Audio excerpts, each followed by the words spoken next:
성경을 보면 특별히 회복과 관련된 말씀들을 우리가 자주 보게 됩니다.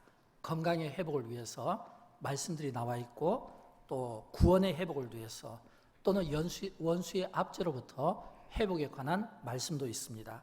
만물의 회복, 복음의 회복, 그리고 무엇보다 하나님 나라의 회복을 위한 말씀들이 나와 있는 것을 보게 됩니다. 저는 오늘 이 시간 설교를 통해서 우리의 삶 가운데도 회복이 필요한 부분이 있다면 그 회복이 오늘 이 말씀을 통해서 다시 한번 깨닫고 우리의 영적인 삶뿐만 아니라 우리의 모든 삶의 과정에서 이 회복이 이루어지면 좋겠습니다. 우리가 몸의 건강의 회복을 위해서는 우리가 반드시 찾아가는 곳이 있죠. 병원을 찾아가야 됩니다. 그리고 이 몸의 회복을 위해서는 우선 정밀적인 어떤 진단을 받게 되고, 또 의사의 또 처방이 있게 되고, 또 그 처방에 따라서 어떤 치료를 받을 때 몸이 건강하게 회복되는 것처럼 우리가 안고 사는 삶의 문제들이 있습니다. 우리 장로님께서 기도해 주신 것처럼 영광교회는 새벽에도 기도하고 밤에도 기도하고 기도하는 분들이 많습니다. 기도하는 분들이 많다는 것은 이런 의미 아니겠습니까? 내가 기도의 제목들을 많이 가지고 있다는 거예요. 개인의 기도의 제목들이 있을 수도 있고, 또는 타인을 위한, 성도들을 위한 중보의 기도의 제목들이 있고, 기도가 깊고 또 많아지면 많아질수록 그만큼 많은 아픔들이 있다는 거 아니겠습니까? 살아가면서 우리가 건강하게 살면 좋겠고, 살아가면서 우리가 문제없이 살면 좋겠지만, 그러나 우리는 이미 경험하고 고백하는 것처럼 우리에게는 많은 삶의 문제들이 있을 수밖에 없습니다. 개인의 문제, 가정의 문제, 또는 자녀의 문제. 그럴 때 우리는 회복을 원하고, 우리가 어떻게 하면 이 회복을 우리가 받을 수 있겠는가라고 하는 겁니다. 저는 그런 의미에서 오늘 이 시편의 말씀이 우리의 삶을 회복하는데 도움이 되면 좋겠습니다. 오늘 우리가 읽었던 말씀 시편 60편 1절 말씀을 우리 다시 한번 읽어보도록 할까요? 하나님이여, 주께서 우리를 버려 흩으셨고 분노하셨으나 지금은 우리를 회복시키소서. 아멘. 여러분, 이 말씀의 배경이 사무엘하 8장에 나옵니다. 사무엘하 8장에 보면 나오는데 어떤 배경이냐면 다윗과 그리고 그의 군대들이 이제 에돔과 그리고 아람의 그 군대가 연합해서 싸우는 이런 그 전쟁을 배경으로 한 배경입니다. 처음에는 이 다윗의 군대가 밀립니다. 그래서 막 패하고, 오늘 본문에 보니까 버려 흩으셨고, 이 이야기는 우리가 이 전쟁에서 가장 중요한 것은 이 전열을 가다듬는 거잖아요. 근데 전열을 가다듬는 건데, 버려 흩으셨다, 이 군대에서 전열이 흩어졌다, 전쟁에서, 이거는 도저히 승산이 없는 전쟁이라는 거예요. 그 정도로 이 패하는 그런 끔찍한 그 패배 가운데 다윗이 어떤 선택을 하게 되냐면 하나님 앞에 기도를 하게 됩니다.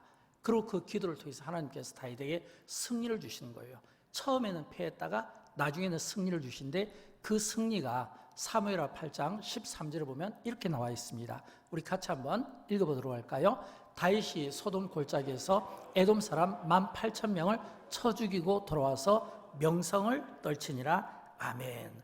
처음에는 패배했는데, 패배했다는 것은 막 전쟁에서 밀리고 전열이 막 흩어질 정도의 끔찍한 상황이었는데, 나중에는 하나님께서 승리를 주셨다는 거예요.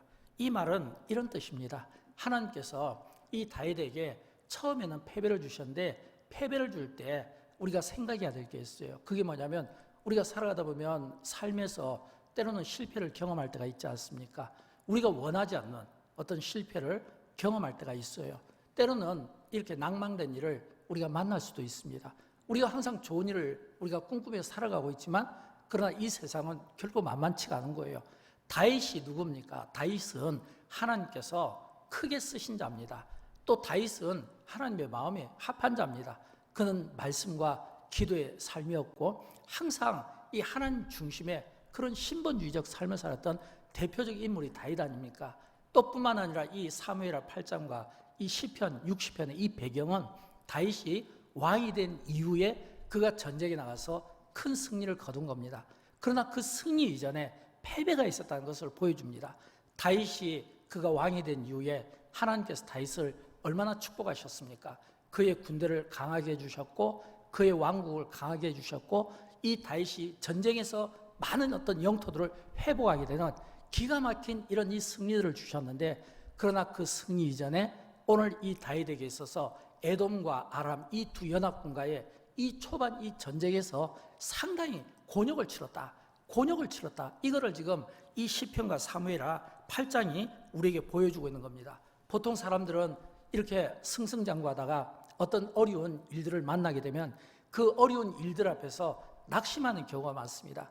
그러나 다윗은 오늘 이 시편, 이게 한 절이지만 그러나 이 한 절이 시편 전 80, 60편 전체를 대변하는데 이 한 절이지만 이 말씀 속에서 다윗은 딱 그가 왜 패했는가, 그가 패한 그 원인을 정확하게 진단을 하고 있는 거예요. 왜냐하면 주께서 우리를 버려 흩으셨고 분노하셨으나 이거거든요. 그렇다면 이 전쟁에 패한 것이 어떤 이스라엘의 어떤 전력이 약했거나 또는 어떤 군사력이 약한 것이 아니라 주께서 버려 흩으시고 이랬거든요. 이 말은 지금 하나님께서 어떤 분노한 이스라엘 백성들에 대한 어떤 진노의 결과로 흩으셨다는 겁니다. 그러면 다윗은 어떤 깨달음을 가졌을까요? 오늘 이 시편의 말씀을 통해서 다윗이 깨닫는 것은 지금 이 전쟁에서 피한 것이 이게 우리가 싸움을 못해서 피한 것이 아니라 하나님이 이 전쟁에서 우리에게 깨달음을 주시기 위해서 우리에게 지금 전쟁에서 패하게 만들었구나. 깨달음을 주시기 위해서 패하게 만들었구나. 그러면서 다시 번뜩 떠오른 게 뭐냐면 이 전쟁은 여호와의 전쟁이지 우리의 전쟁이 아니다. 이 전쟁의 승패, 이 결과는 하나님께서 결정하시는 거지 우리 이스라엘 군대가 결정하는 것이 아니다 이거예요. 이 깨달음을 다윗이 갖고 그가 하나님 앞에 간절히 기도한 겁니다. 어떤 기도를 드렸냐면 하나님, 오늘 하나님께서 우리 군대를 버려서 흩으셔서 우리를 이렇게 찢으시고 우리에 대해 분노하셨으나 지금은 우리를 회복하소서. 지금은 우리를 회복해 주옵소서라고 하는 그런 그 간절한 그 다윗의 그 기도가 오늘 본문 속에 있고, 다윗은 이 기도를 통해 오늘 우리 모든 성도들에게 들려주고 싶어하는 메시지가 있을 겁니다. 그렇다면 여러분, 이 다윗이 지금 하나님께서 그들을 흩으셔서 이 전쟁이 패했다고 하는 이 사실 앞에서 다윗이 기도한 겁니다. 그 기도가 뭐냐면 지금은 우리를 회복시키소서. 이 말은 하나님, 우리가 이 큰 전쟁을 통해서 패했는데 깨달음을 갖습니다. 그 깨달음을 통해서 이제는 하나님 앞에 겸손히 무릎을 꿇고 용서를 구하고 하나님께 이 전쟁을 맡겨오니 하나님께서 이 전쟁을 대신 치러주시고 우리를 회복시켜 주옵소서. 이 기도를 지금 다윗이 본문 속에 드리고 있다고 하는 것입니다. 사랑하는 여러분, 우리 가운데 그 누구도 실패를 원하는 사람은 없습니다. 우리 가운데 누구도 패배를 원하는 사람이 없습니다. 우리 가운데 그 누구도 하나님의 징계를 받고 싶어하는 사람이 없습니다. 그러나 이것이 하나님의 징계고, 이것이 하나님의 채찍이고, 이것이 하나님의 심판이고, 이것이 뭔가 하나님의 어떤 숨겨진 의도와 뜻 가운데 오늘 내가 당하는 시련이라면, 시편은 우리에게 주께서 우리를 흩으셨으나 말씀하고 있잖아요. 그렇다면 영적으로 깨어있는 사람이라면, 우리가 신앙으로 믿음으로 우리가 하나님의 말씀으로 잘 준비된 사람이라면 지금 여기에 뭔가 깊은 하나님의 뜻이 있지 않겠는가라고 하는 겁니다. 이거를 깨닫고 돌이키는 자가 이게 신앙이 있고 믿음이 있는 자고, 이런 신앙이 믿음과 성숙함을 가진 자는 어디에서부터 이 문제를 풀어나가냐면 하나님과의 관계에서부터 풀어나가는 겁니다. 여러분, 신앙생활의 복이 뭡니까? 신앙생활의 복은 내가 하나님과 관계예요. 내가 하나님과 어떤 관계를 가지고 있는가, 내가 하나님 앞에서 어떤 삶의 태도를 가지고 있는가, 내가 하나님의 이 말씀을 어떤 태도로 받아들이는가, 어떤 그 상황 속에서 일하시는, 조금 전 우리 찬양대에서 찬양했던 것처럼 주가 일하시네, 우리의 모든 삶의 현장에서 되어지는 모든 일들은 주님이 일하시는 겁니다. 내가 하는 게 아니에요. 주님이 일하시는 거예요. 영광도 주님이 받으시는 거예요. 주님이 일하시고 주님이 영광 받으시는 그 자리에서 우리는 뭐예요? 그냥 하나님의 선한 도구로 쓰임을 받는 것입니다. 어떤 사람은 목자로 쓰임을 받고, 어떤 사람은 교사로 쓰임을 받고, 어떤 사람은 기도하는 사람으로, 어떤 사람은 봉사하는 사람으로, 어떤 사람은 교사로, 각각 그 은사와 직임에 맞게 우리가 쓰임을 받지만, 그러나 하시는 분은 하나님이시라는 거예요. 다윗이 이것을 오늘 우리에게 이 시편을 통해서 들려주고 싶어하는 메시지입니다. 어떤 메시지일까요? 내가 전쟁에서 패했지만 나중에는 승리했다는 거예요. 내가 전쟁에서 패했지만 나중에는 승리했다는 거예요. 그러면 패하고 승리하고 그 사이에 이 다윗이 한 일이 뭡니까? 이 한 일이 하나님이요, 이 전쟁을 패하게 하신 분은 하나님이십니다. 우리의 죄에 대해 분노하신 하나님께서 하나님 앞에 내가 기도하오니, 우리가 기도하오니 지금은 우리를 회복시켜 주옵소서. 이 다윗의 기도가 결국은 하나님의 마음을 감동케 하고 다시금 이스라엘이 전쟁에서 승리하게 해주셨다는 겁니다. 그래서 우리 그리스도인들은 이런 믿음, 이런 확신이 필요해요. 내가 비록 인생에 살다가 때로는 넘어질 때가 있지만 그러나 난 다시 일어난다. 우리 그리스도인들은 실패할 때가 있지만 다시 일어난다. 왜냐하면 우리 그리스도인들은 항상 내가 사는 것이 아니라 하나님이 나의 삶을 위해서 일하시고 내가 하나님의 영광을 위해서 산다고 하는 이 믿음을 우리가 포기하지 않고 이 믿음을 갖는 한 해는 하나님이 일하시는 거예요. 그렇다면 하나님의 자녀들은 결코 이 세상에서 실패할 수가 없는 겁니다. 하나님의 사람들은 결코 이 세상에서 낭패를 당한다, 넘어질 수가 없는 거예요. 넘어지더라도 다시 오뚜기처럼 일어서 이렇게 세워주시는 하나님이 있음을 믿기 때문에 우리 인생은 실패를 하더라도 이 실패가 영원한 실패가 아니라고 하는 사실을 믿으시기 바랍니다. 어떤 낙심된 상황 속에 있어도 영원한 실패가 될 수가 없는 거예요. 다시 또 오뚜기처럼 일어나고 또 일어나고 또 일어난다라고 하는 것입니다. 저는 여러분 가운데 혹시라도 회복을 원하시는 분들이 계시다면 오늘 여러분의 그 기도의 제목 가운데 하나님, 우리 가정이 회복되기를 원합니다. 어려운 경제, 물질이 회복되기를 원합니다. 자녀들의 진로가 회복되기를 원합니다. 나의 건강과 나의 어떤 삶의 회복이 원합니다. 이런 이 회복을 원하는 분들에게 말라기서 4장 2절에 있는 말씀이 우리에게 참 중요한 기도의 제목이 되고 소망이 되면 좋겠어요. 우리 같이 한번 읽어보도록 할까요? 내 이름을 경외하는 너희에게는 해가 떠올라서 치루하는 광선을 비추리니 너희가 나가서 위안간에서 나온 송아지같이 뛰리라. 아멘. 내 이름을 경외하는 너희에게는 공의로운 해가 떠올라서 치루하는 광선을 비추리니 너희가 나가서 위안간에서 나온 송아지같이 뛰노래라. 하나님을 경외하는 자의 삶은 영적인 삶, 육적인 삶 포함해서 하나님을 경외하는 자의 삶은 반드시 우리의 어떤 문제가 있고 아픔이 있으면 치료하시는 이 광선을 통해 우리의 삶이 회복되고 또 우리가 나이에 관계없이 우리의 형편과 관계없이 송아지같이 뛰리라. 가장 송아지는 건강하잖아요. 이런 가장 송아지처럼 뛰어놀 수 있는 이런 아름다운 이 인생을 저와 여러분이 살아드리기를 주님의 이름으로 축원드립니다. 사랑하는 여러분, 이런 아름다운 이런 축복된 인생을 우리가 살기 위해서는 어떻게 해야 될까요? 우리를 회복하시는 하나님을 경험하면 좋겠어요. 저는 그런 의미에서 오늘 우리의 삶, 우리가 안고 있는 문제, 개인의 문제, 교회의 문제, 가정의 문제, 직장의 문제, 일터의 문제, 또 장로님께서 기도해 주신 것처럼 선교의 문제, 또 나라와 민족의 문제, 우리를 회복시키는 우리의 기도 제목, 우리의 관심, 우리가 정말 간절히 원하는 것, 여기서 회복하려면 우리는 적어도 세 가지를 경험해야 된다고 생각합니다. 그 첫째는 뭐냐면 우리가 하나님의 말씀을 받을 때 진지하게 받으면 좋겠어요.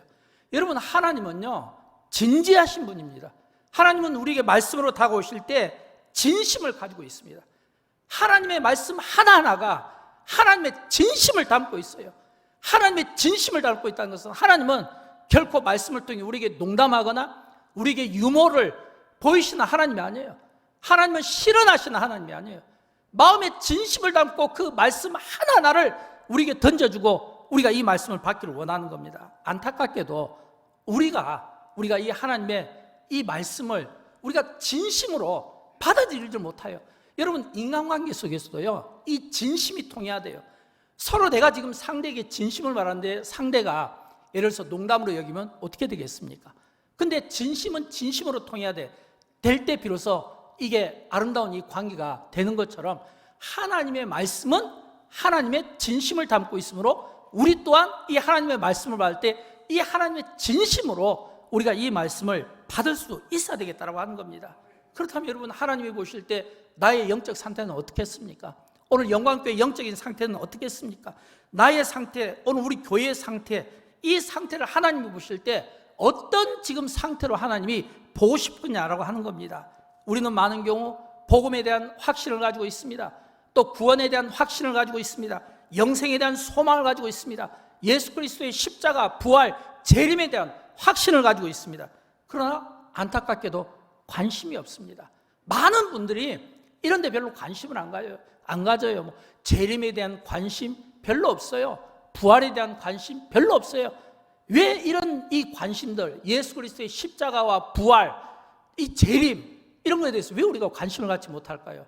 관심을 갖지 못한다는 것은 우리가 하나님의 이 말씀, 이 주님과 사실은 친밀한 관계를 갖고 있지 못하다는 겁니다.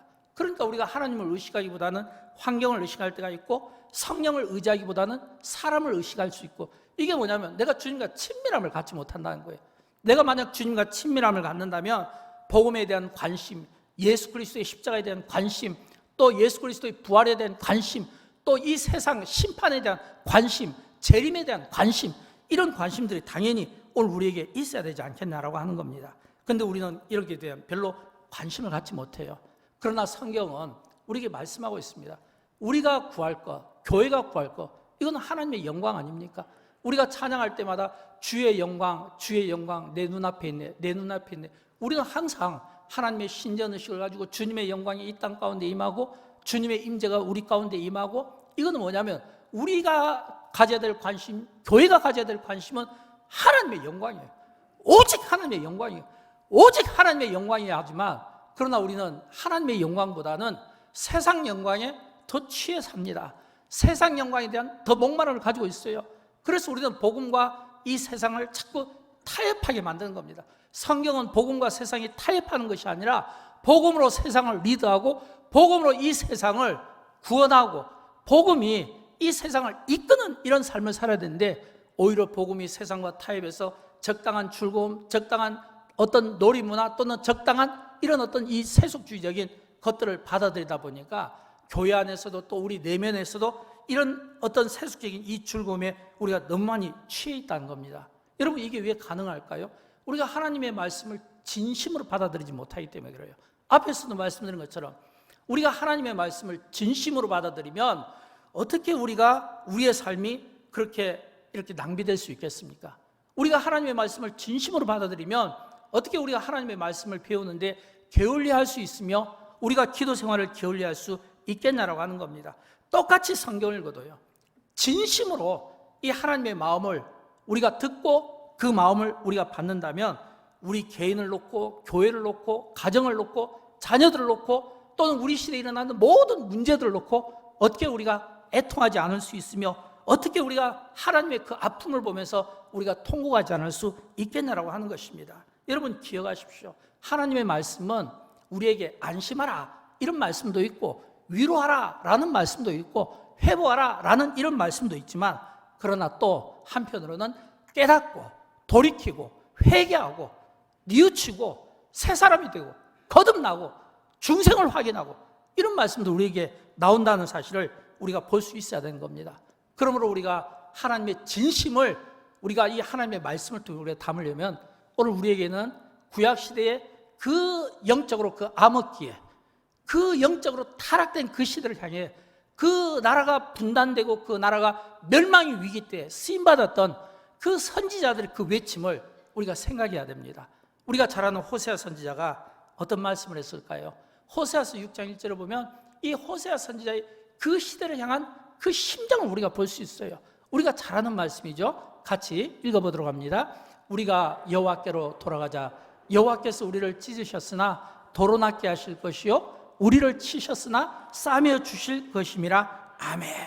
여러분, 이런 이 심정이 필요합니다. 우리가 여호와께로 돌아가자. 또 그런가 하면 우리가 잘 아는 선지자 사무엘, 이 사무엘은 또 어떤 말을 했을까요? 사무엘 선지자는 사무엘상 7장 3절을 통해서 전심으로 여호와께 돌아오라, 호세아보다 더 강한 메시지를 우리에게 던져주고 있습니다. 우리 사무엘상 7장 3절 말씀을 같이 읽어보도록 할까요? 사무엘이 이스라엘 온 족속에게 말하여 이르되 만일 너희가 전심으로 여호와께 돌아오리거든 이방신들과 아스타로스를 너희 중에서 제거하고 너희 마음을 여호와께로 향하고 그만을 섬기라.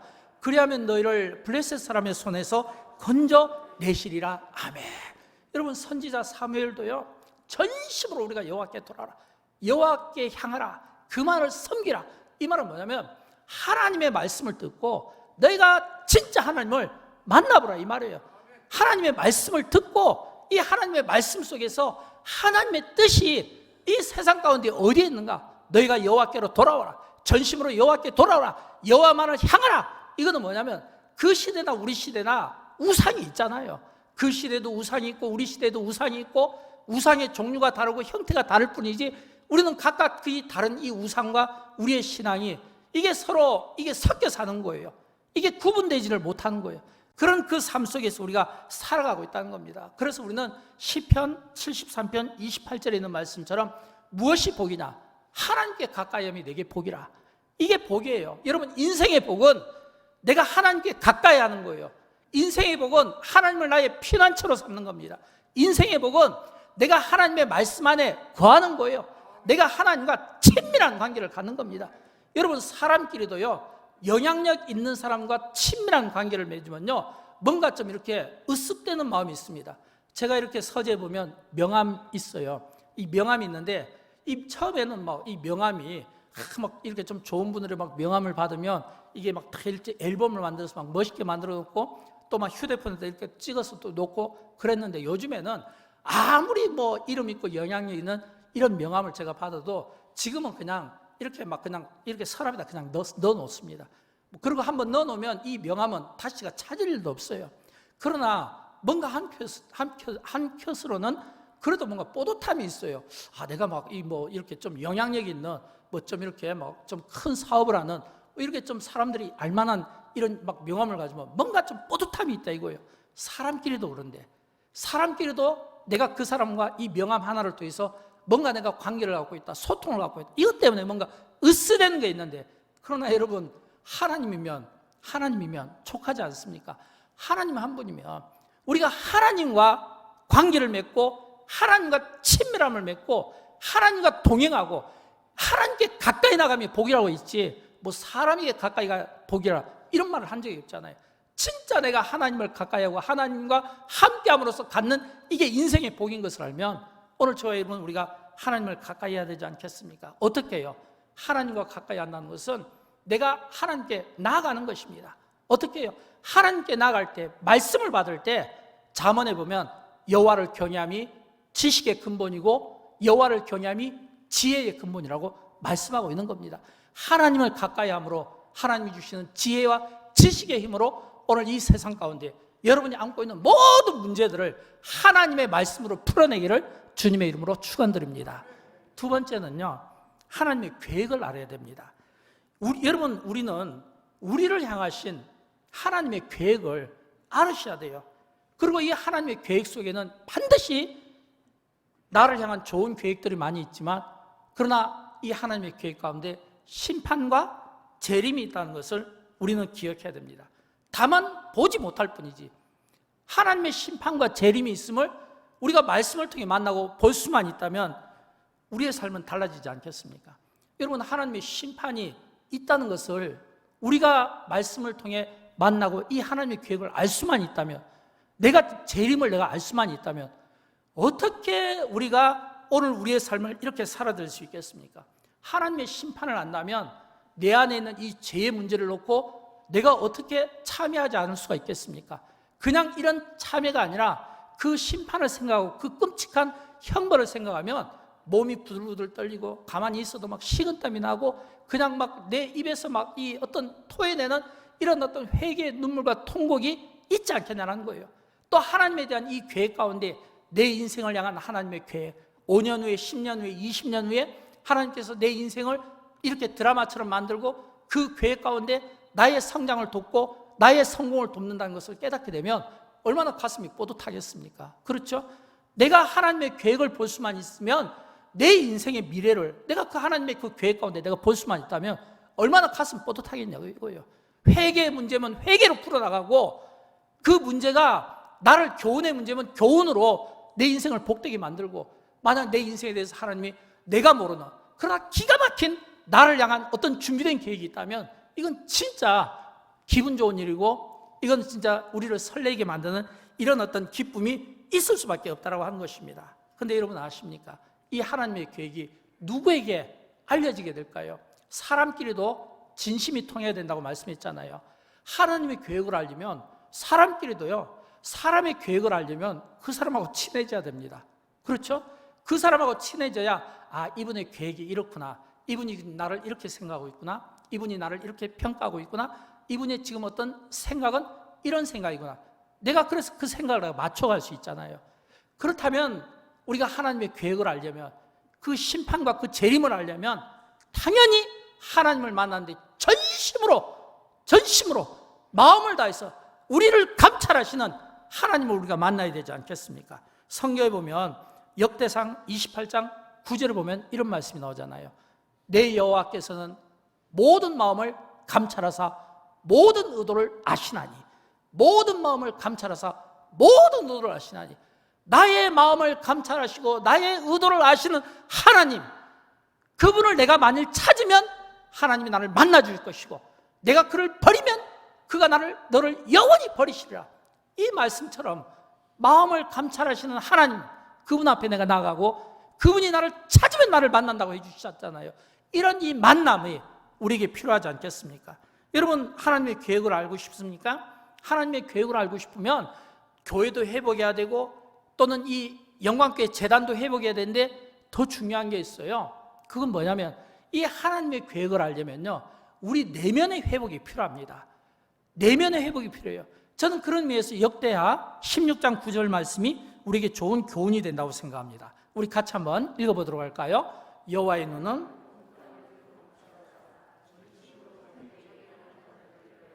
능력을 베푸시나니 아멘. 여호와의 눈은 온 땅을 두루 감찰하사 진심으로 자기에게 향하는 자들에게 능력을 베푸신다라고 하는 겁니다. 사랑하는 여러분, 우리의 내면이 하나님을 향해 있으면 하나님은 우리에게 하나님의 뜻과 계획과 그리고 능력을 베풀어 주십니다. 그러므로 우리 내면이 세상 가치관에 둘러싸여 있는지, 우리의 내면이 어떤 세상이 그 가치관을 즐거워하고 부러워하는 건지, 아니면 우리의 내면이 이 세상 가치관에 너무 즐거움과 너무 부러움 속에 둘러싸였다가 나의 내면이 혹시라도 망가져 있지는 않는지, 이걸 점검해 봐야 된다고요. 성경은 우리에게 많은 경우 외모를 보는 게 아니라 중심을 본다고 하잖아요. 항상 우리를 살피실 때 전심으로 살핀다고 했잖아요. 하나님의 말씀은 진심을 담는다고 했죠. 인간끼리는 농담할 수 있어요.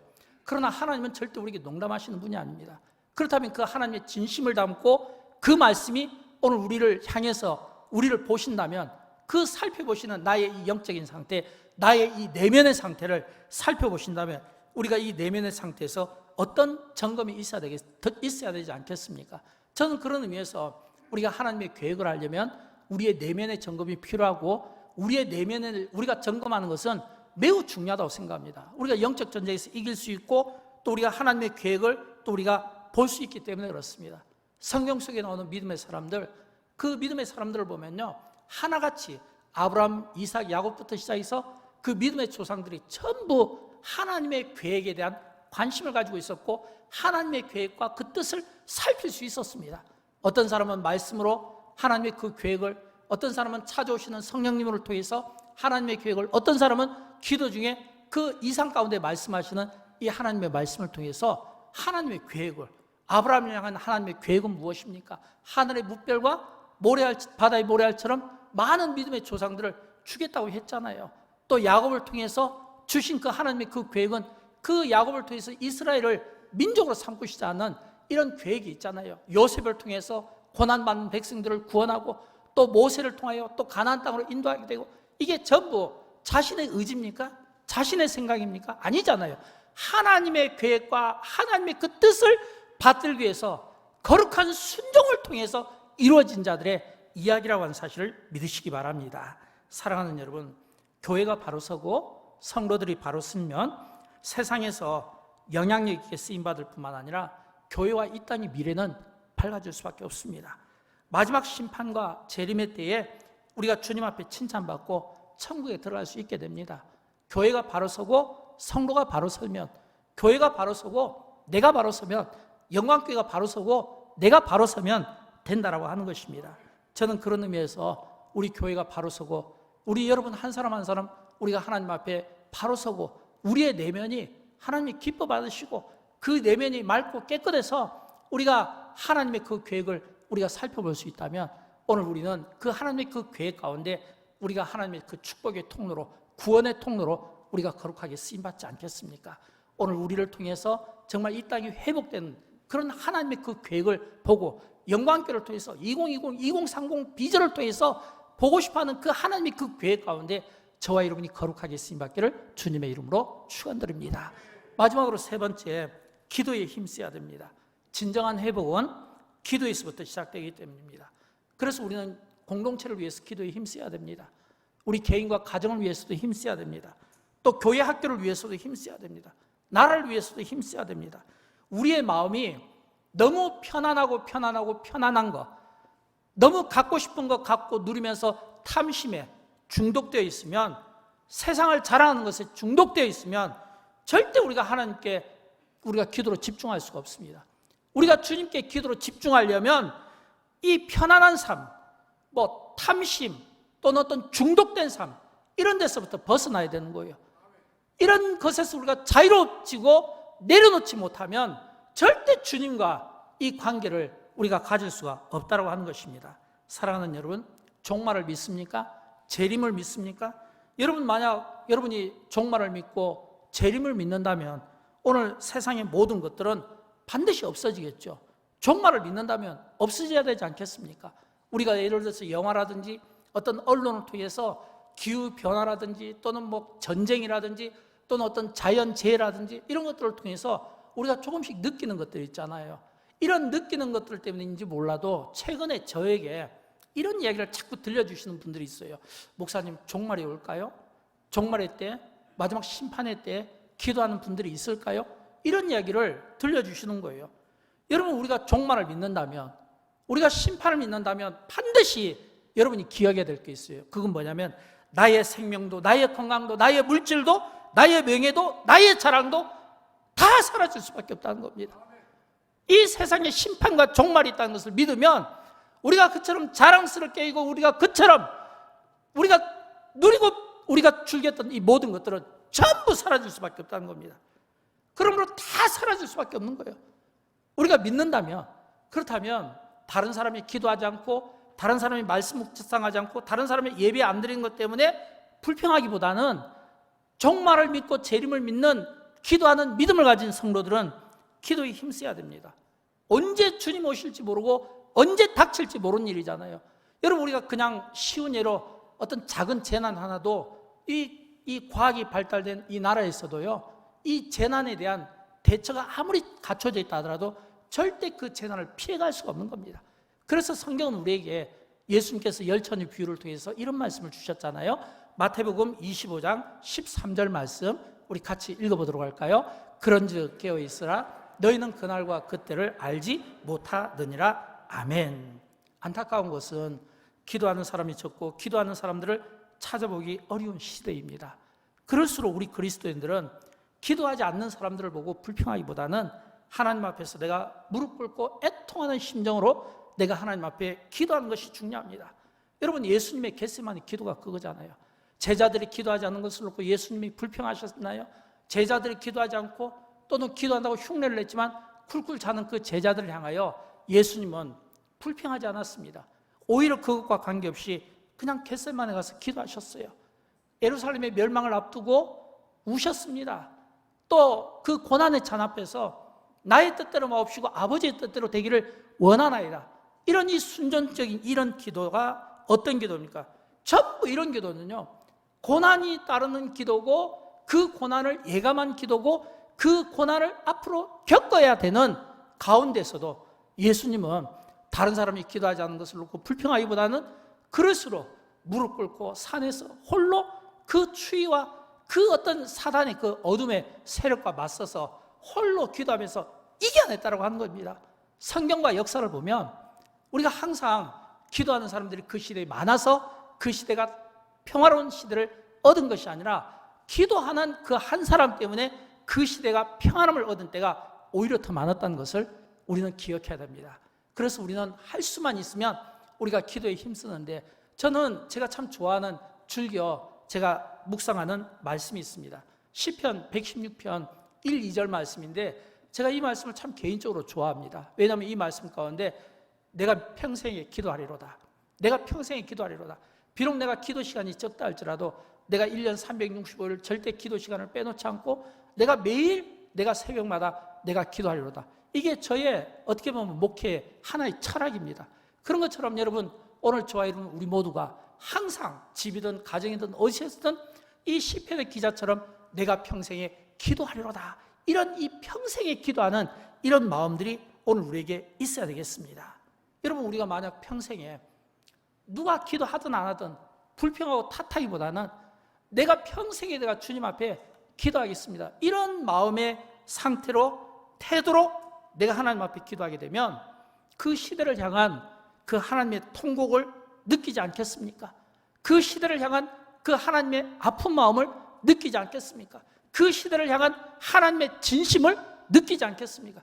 하나님의 진심이 내게 느껴지면 그 진심 가운데 내가 어떻게 통곡하지 않을 수 있으며, 내가 어떻게 눈물을 흘리지 않을 수 있으며, 어떻게 내가 그 십자가의 그 사랑이 느껴지면 그 십자가의 그 고난을 내가 같이 짊어지겠다고 하는 이런 어떤 거룩한 결단과 이런 어떤 헌신들이 나오지 않겠냐라고 하는 것입니다. 사랑하는 여러분, 하나님은 우리 자신의 모든 죄와 욕망들을 무너뜨리기를 원하십니다.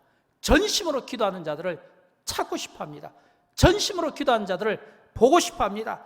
다윗의 삶 가운데 하나님이 함께 하시고 다윗의 삶 가운데 하나님께서 승리를 주신 것은 다윗의 그 삶 가운데 기도의 삶이 있었다는 것을 우리가 기억하고, 오늘 다윗의 그 삶 가운데 함께 하신 하나님의 은혜가, 그의 삶 가운데 승리를 주신 하나님의 은혜가 오늘 기도하는 우리에게 있기를 원하고, 오늘 그 다윗의 승리처럼 우리의 승리가 기도하는 우리의 삶 가운데 우리의 기도가 응답받고 능력 있게 쓰임받고 우리의 속사람이 강건해져서 우리가 하나님 앞에 오늘 마지막 시대에 거룩하게 쓰임받는 은혜가 있기를 주님의 이름으로 축원드립니다.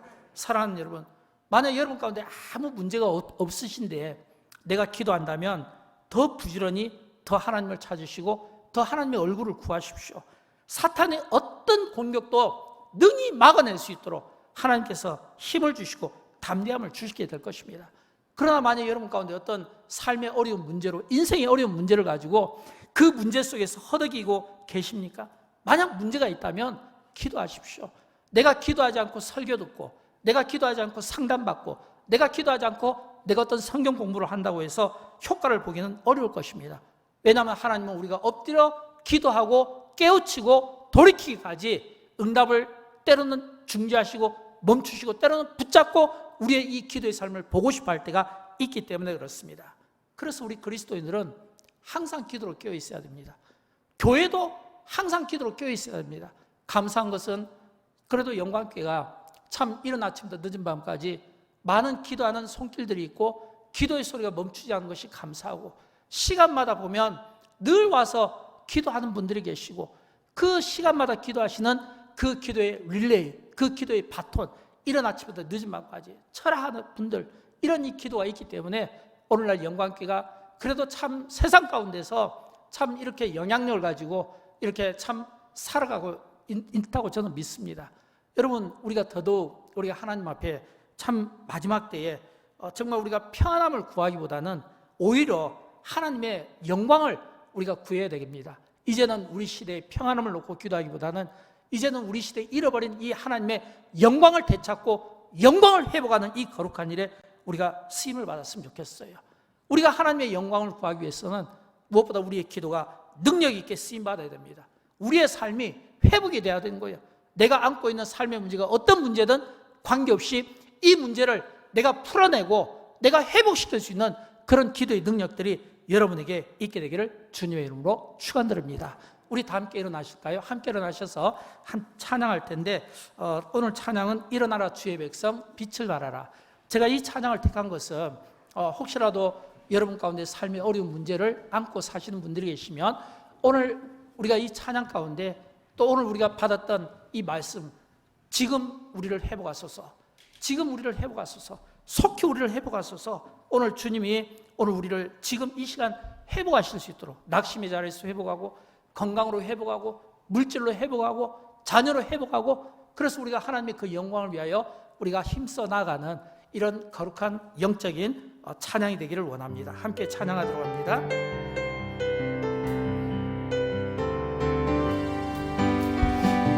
일어나라 주의 백성 빛을 발하라. 주가 너의 영광으로 임하시리라.